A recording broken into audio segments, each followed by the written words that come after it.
સુરત શહેર traffic police વાહન ચાલકોને ઈ ચલણ દંડ ભરવા માટે મહત્વપૂર્ણ અપીલ કરી છે.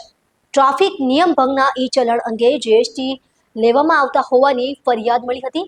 જે વાહન ચાલકોને ઈ ચલણ આપવામાં આવ્યા છે તેઓને માત્ર સરકાર દ્વારા નિર્ધારિત વેબસાઇટ પરથી ઈ ચલણ સમાધાન શુલ્ક ભરવા અપીલ કરી છે. સુરત ટ્રાફિક પોલીસે વાહન ચાલકોને ઈ ચલણના દંડ ભરવા બાબતે મહત્વપૂર્ણ સૂચના આપી છે. જે લોકોને ટ્રાફિક નિયમો ભંગ માટે ઈ ચલણ મળ્યું છે તેઓએ ફક્ત સરકારી અધિકૃત વેબસાઇટ્સ અથવા ઈ કોર્ટ પરથી જ દંડ ભરવાની અપીલ કરી છે. થર્ડ પાર્ટી એપ્સ એજન્ટ્સથી બચો.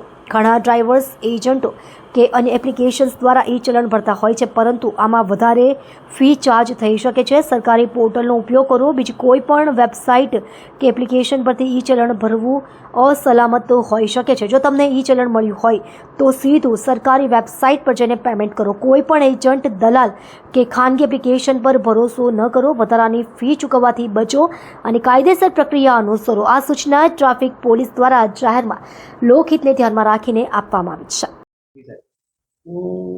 સરકાર દ્વારા જે વાહન ચાલકો વિરુદ્ધ ઈ ચલણ જનરેટ કરવામાં આવે છે ત્યારે ઘણા વાહન ચાલકો થર્ડ પાર્ટી એપ્લિકેશનનો ઉપયોગ પેમેન્ટ કરવા માટે કરતા હોય છે.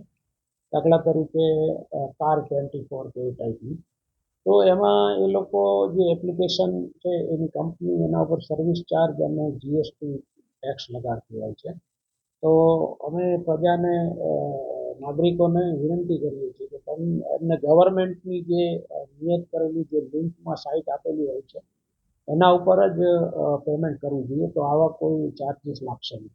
અને આ માટેનું અમે ઈ ચલણ વિભાગ જ્યાં છે ત્યાં પણ અમે અગાઉથી એક બોર્ડ તો ઓપ્શન માટે લગાવેલું જ છે કે તમે આ ઈ ચલણ પરિવહન .com અને વી-કોર્ટ્સની સાઇટ ઉપર જઈ અને જે દંડ ભરશો તો આમાં કોઈ આવી વધારાના ચાર્જીસ લાગશે નહીં.